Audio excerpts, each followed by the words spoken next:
Hello and welcome to County Report this week. I'm Anquanette Crosby. Coming up on today's show, why the council is planning to restrict building on burial sites. Plus, how Rockville is preparing these young scholars to become future leaders. And later, why this year's Thanksgiving parade is going to be more exciting than ever.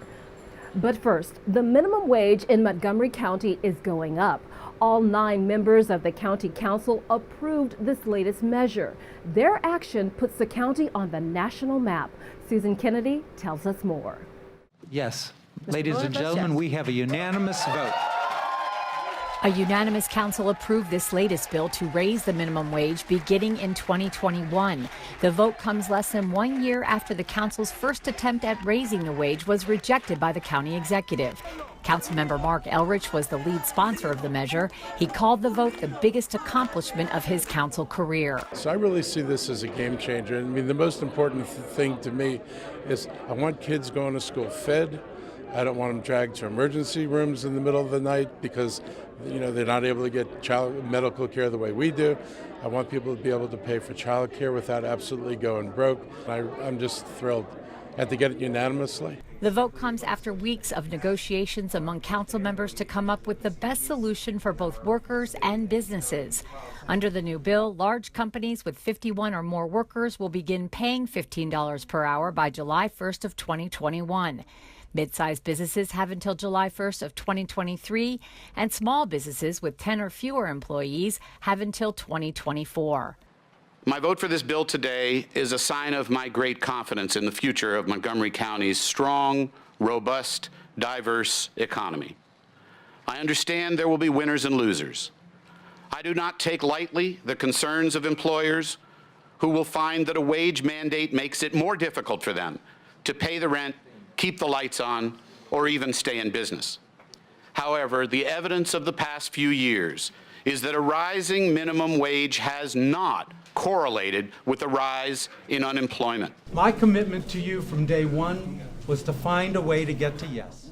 Council President Roger Berliner had vowed to pass a veto-proof minimum wage bill before the end of his term. He described the vote as the art of compromise.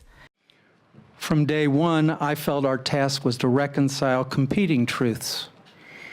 The worthy cause of lifting people who work too hard for too little, and the need to mitigate economic harm to our small business community, the economic engine of our county. As is the case with so many progressive issues, Montgomery County becomes the first jurisdiction in the state to approve the higher wage, something Tom Hucker says he hopes will spur lawmakers in Annapolis to do the same. Whenever Montgomery County leads, that makes it the most likely that the General Assembly in Annapolis follows. And so by doing the right thing today, we're setting the state up to do the right thing on this and make a much bigger difference with the lives of workers and working families all over the state. The bill now goes to the county executive, who is expected to sign it within the next 10 days. In Rockville, I'm Susan Kennedy for County Report This Week. We are so proud to be Montgomery County residents today, and I thank the council. I am proud of being part of this county today. There is some good fiscal news to report. The county has maintained its AAA bond rating for 2017. This comes from all 3 Wall Street bond rating agencies. County Executive Ike Leggett made the announcement. Fitch, Moody's, and Standard & Poor's all affirmed the AAA rating. It's the highest that the county can achieve. So despite the fact that we've gone through recessions, we've gone through government closures, sequestrations. We've gone through major cutbacks at both the state and local level. We've had real challenges here with our own individual budgets and our revenues. We've been able to manage through this and manage very well. And we continue to be rated very, very well in Montgomery County. So I want to make sure that people clearly understand the fact that we are AAA bond rated, the benefits from that, and how we pride ourselves on obtaining and maintaining that status. The AAA bond rating allows Montgomery County to sell long-term bonds at excellent rates. This will save local taxpayers millions of dollars over the life of the bonds. In many places, burial sites are considered sacred ground, and in Montgomery County, they could soon be protected from development. The council has voted on a bill that would require the planning department to create an annual list of burial sites in the county. Recently, concerns were raised about approved development that was to take place over an African American cemetery located in the West Bard neighborhood. Absolutely. This legislation really says to our historic community, people who care about historic preservation, people who care about making sure that we retain our history, that these sites are going to now be even better identified and better protected. Coming up on County Report this week, council members address transportation concerns and why this year's Thanksgiving parade is going to be bigger and better than ever. Those stories and more when we come back. Montgomery County wants to thank everyone for their commitment to recycling. We're recycling 57% of our waste, and we know you'll work with us to reduce waste and recycle even more, 70% by 2020. To protect the environment and save valuable natural resources for the future, we need to recycle all of our paper, cans, bottles, containers, scrap metal, and more. Because if you don't get serious about recycling at work now, it's going to come back and bite us. Introducing Ride On Extra, coming to Route 355, fall of 2017. The bus with less stop and more go. Regular Ride On service has 80 stops between Lake Forest Transit Center and the Medical Center Metro Station. Ride On Extra has 85% fewer stops. Plus, Ride On Extra is all about the extras. Free Wi-Fi, USB charging ports, real-time info displays, and runs every 10 minutes. It's Ride On Extra. Less stop, more go. Did you know there are more than 10,000 county government phone numbers? But there's only one number you need to remember for non-emergency calls, 311. MC311 is Montgomery County government's online telephone information system. Need information? Have a problem or complaint? Trying to locate a county government facility? Call 311. The call center is open Monday through Friday, 7 a.m. to 7 p.m. The website is available 24 hours a day, 7 days a week. This message brought to you by FEMA. Home fires occur most often in winter. Keep anything that can catch fire at least 3 feet from heating equipment. And never use an oven to heat your home. Stay in the kitchen when frying, grilling, or broiling food. Turn space heaters off when you leave the room or go to bed. Make sure all vents are clear of snow and ice to allow carbon monoxide to vent outside. Have your furnace, heating system, and chimneys serviced each year by a qualified professional. Learn more at www.usfa.fema.gov. Welcome back to County Report this week. I'm Anquanette Crosby. The county's annual Thanksgiving parade is celebrating 20 years. It promises to be a grand celebration that will usher in the holiday season. Joining us to talk about what we can expect is Susan Hoffman from the Montgomery County Recreation Department. Susan, thank you so much for joining us. Tell us what's new this year for the parade. Well, we're very excited. This is our 20th anniversary. And time flies when you're having fun. We've got a new float that is going to be a winter scene, and that's sponsored by one of our corporate sponsors, Patient First. We also have a new band coming all the way from Florida, if you can imagine. They heard about our parade and wanted to be a participant. So it's going to be a, I think, 70-piece band coming all the way up from Florida, and we're very excited about that. And in addition, we have another performer. So as you may know, in the beginning of the parade, we open with a scene from The Nutcracker by Tchaikovsky, performed by the Maryland Youth Ballet. And we like to have other performances. We're going to have another performance by the Princess Moon Dance Group, but the new one this year is the American Theater Center / Musical Theater Center doing a scene from Wicked, the Broadway musical. So that's all new and very exciting. Very, very exciting for the entire family. So we want to bring everybody out to enjoy the parade. Absolutely. It's very family oriented, of course. And we've got clowns, we have other marching bands from the area. All of our high schools are going to be participating, but we also have bands from the District of Columbia as well. And of course, Santa brings up the rear always on a beautiful new float that we'll have for our audience. There'll be elves on the float throwing little candy canes and things, so it's very much family oriented and focused for kids. Wonderful, Susan. Thank you so much for joining us. My pleasure. Again, the parade takes place on Saturday, November 18th at 10 a.m. in downtown Silver Spring. For more information, go to montgomerycountynd.gov/rec. Time is ticking away to enroll in the Affordable Care Act. Open enrollment is going on now until December 15th. If you have questions and need help, the county's Department of Health and Human Services is offering free assistance. If you already have coverage through the Maryland Health Connection, you must renew your policy. Applications can be submitted at marylandhealthconnection.gov. County clinics are also able to help you fill out the form. For more information on those locations, call 311.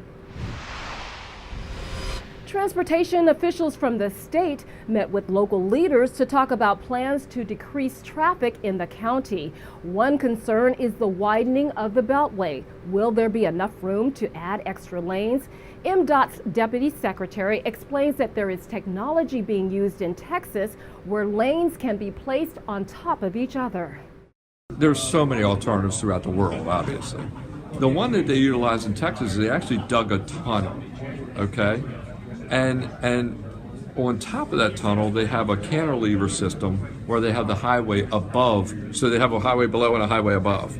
So it's almost like a tunnel, but not quite. It's not completely closed off, so we can't call it a tunnel. But it's almost like a tunnel because it's below ground. And then there's a roadway above ground. So you're not having real high roadways, and they're running one over top of another, which obviously saves space. Because now you're not going wide, you're just going a little higher. But by digging down, you're not going way high.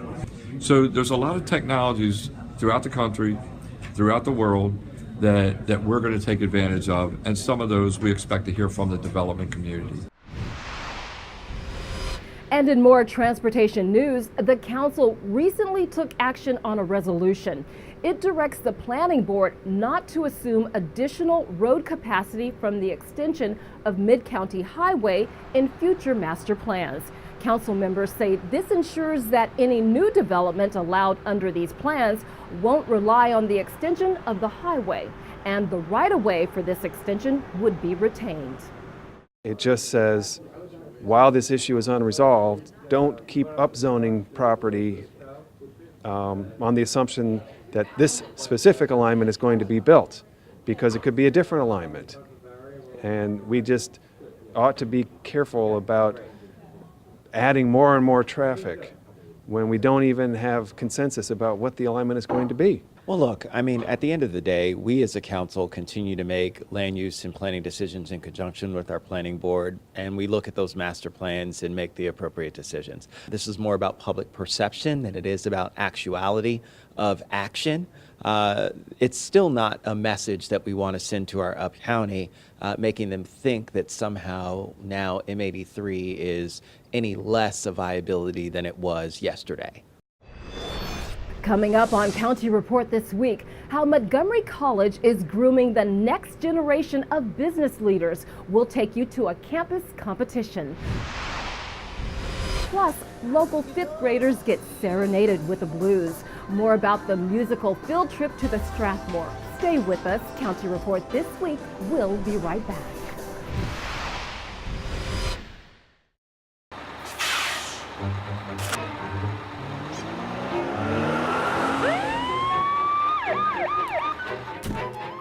Hey, mister, down here. You illegally passed the stop school bus. I'm placing you in timeout, and this timeout means big fines, plus you really could have hurt somebody. That's why school buses are being equipped with video cameras to help kids like me stay safe, so respect the bus.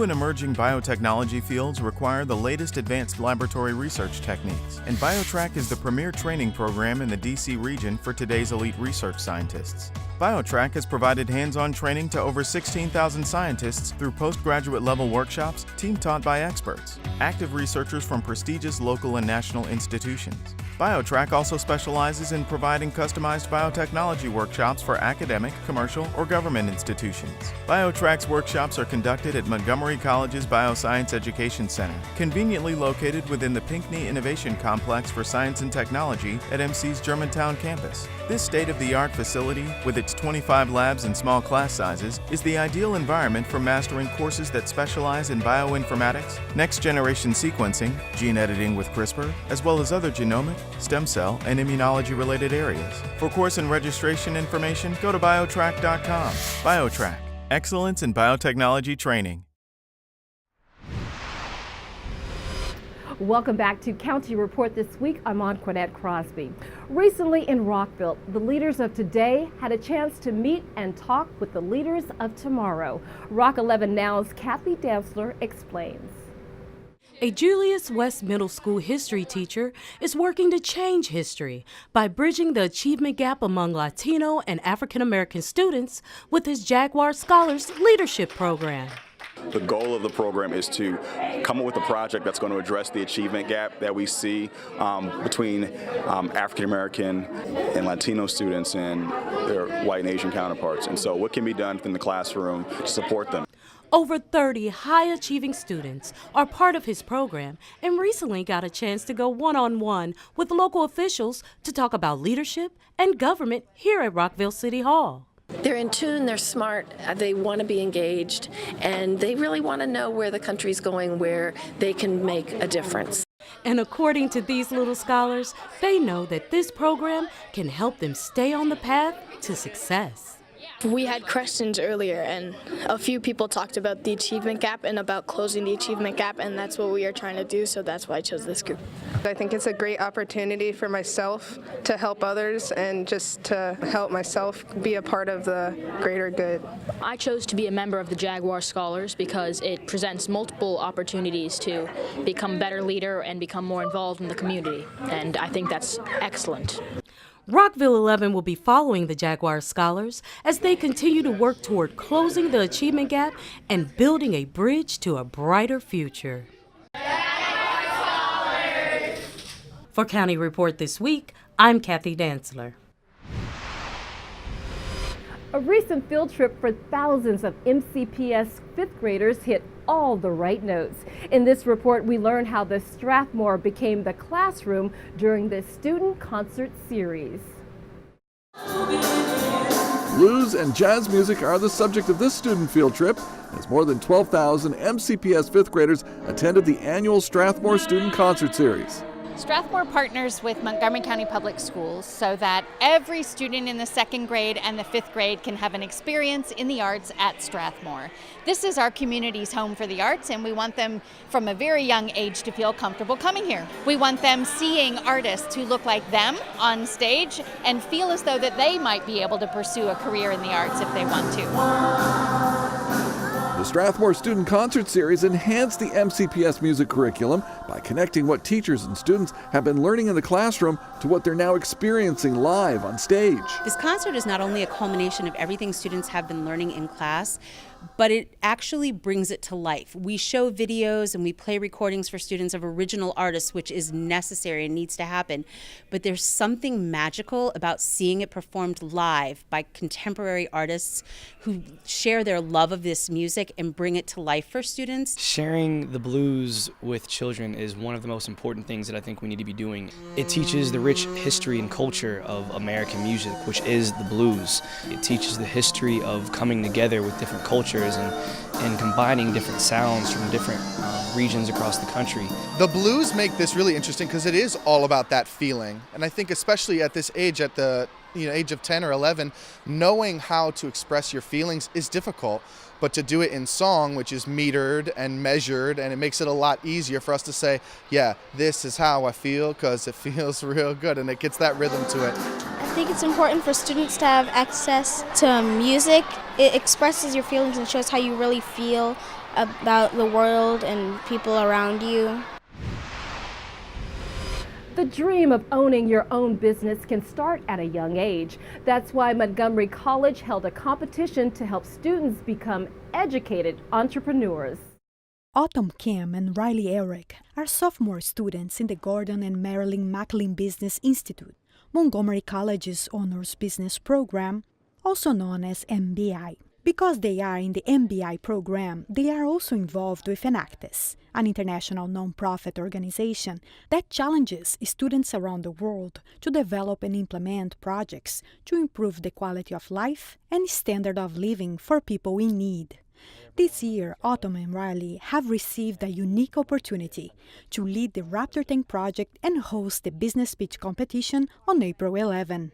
We chose Riley and Autumn to be our Raptor Tank co-leaders because they have really great work ethic. And we know that our entrepreneurs work hard, so we want to make sure they have people working hard for them. On top of that, they really care about helping others. And we only have people involved in this who really want to help make a difference in these students' lives. Although the business pitch competition is held only in April, Raptor Tank is a year-long project that begins with the school year. We start planning and coordinating all the different events. We host 3 orientations on campus. For the workshops, we conduct them with the help of faculty, the business faculty in Rockville campus. Our role as faculty in Raptor Tank is really to support the students. This is a student-run program, and that's what makes it so exciting. It's students helping other students make their dreams come true. If you're not familiar with the competition, Raptor Tank is a business pitch competition modeled after the hit TV show called Shark Tank, and it is designed to help the MC students develop their ideas through the help of business faculty in Rockville campus. In the Raptor Tank competition, the contestants with the best proposals win seed money to keep developing their business plans. There are a total of $5,000 awards. First prize is $2,500, and then we have second and third prize as well as the Audience Choice Award of $500. If you got a great business idea and no money, you can reach out to us at mcraptortank@gmail.com and we can talk to you and give you some advice to prepare. For County Report this week in Rockville, I'm Danielle Stesky. Coming up on County Report this week, how a county soccer program is giving students at risk an even playing field. And meet our pet of the week. Stay tuned, we'll be right back.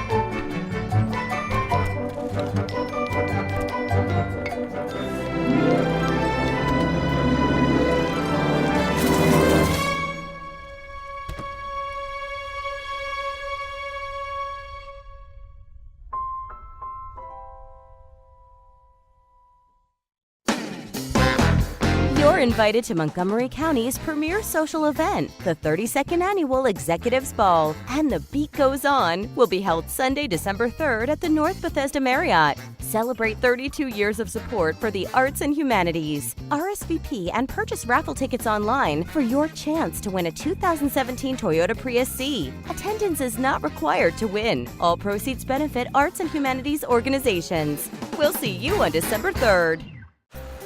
Be prepared. Storing water is smart, especially during the winter months. WSSC averages 1,800 water main breaks a year. So with all the other emergency preparation, remember the water. Here's what you should have on hand. 1 to 2 gallons of safe tap or bottled water per person per day. Store enough to last each person at least 3 days. And don't forget the pets. Check out WSSCwater.com/winterize for more tips. WSSC, where water matters.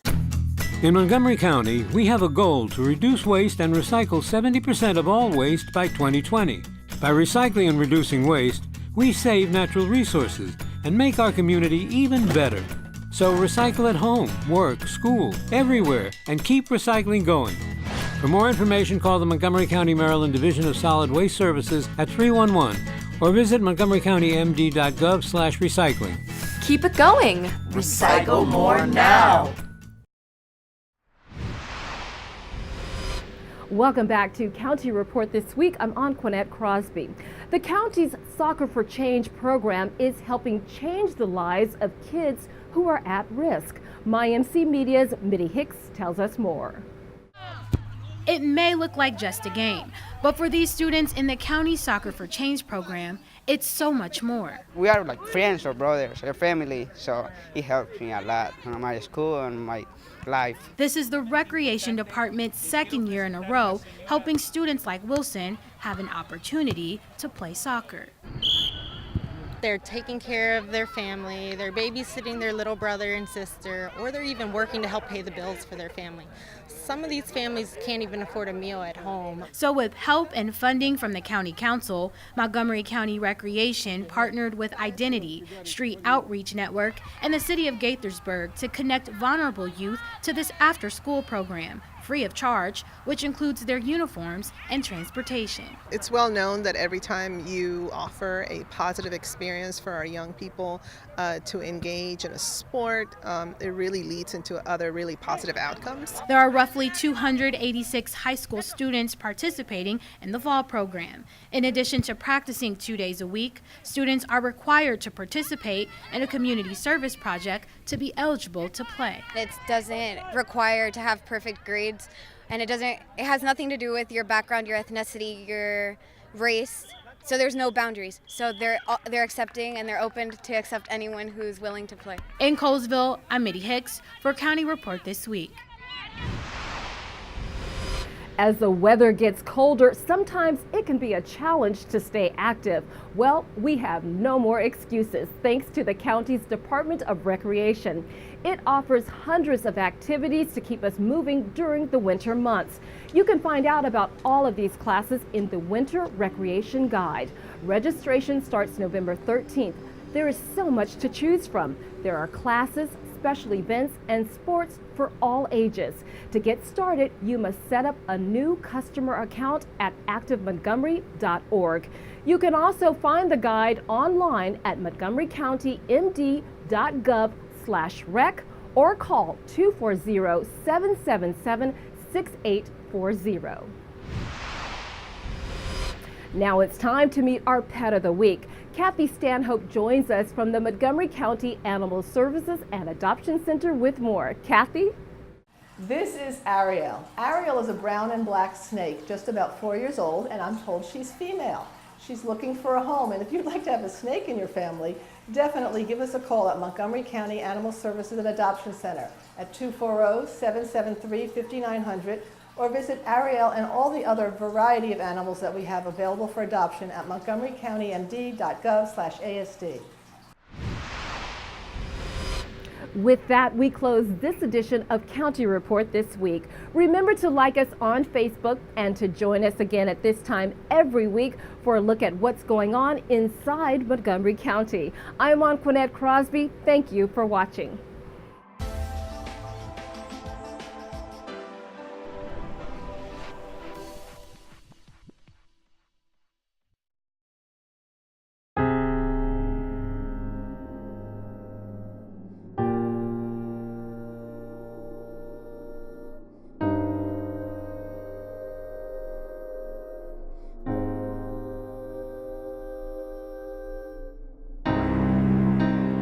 There's a reason why area law enforcement are out enforcing pedestrian and traffic safety laws and preventing killer pedestrian crashes. Be alert. Be street smart. So, I'm kind of new here, but I've noticed a trend. My human does this funny thing where she goes around and gets all my toys, and then she hides them in that basket by the door. It's like, hello, that's where you put it last time. You were the worst at hide and go seek. Every day, 78 people in the U.S. die from drug overdose, but they don't have to. In Maryland, if you're trying to save someone's life during an overdose, you're protected from prosecution by the Good Samaritan law.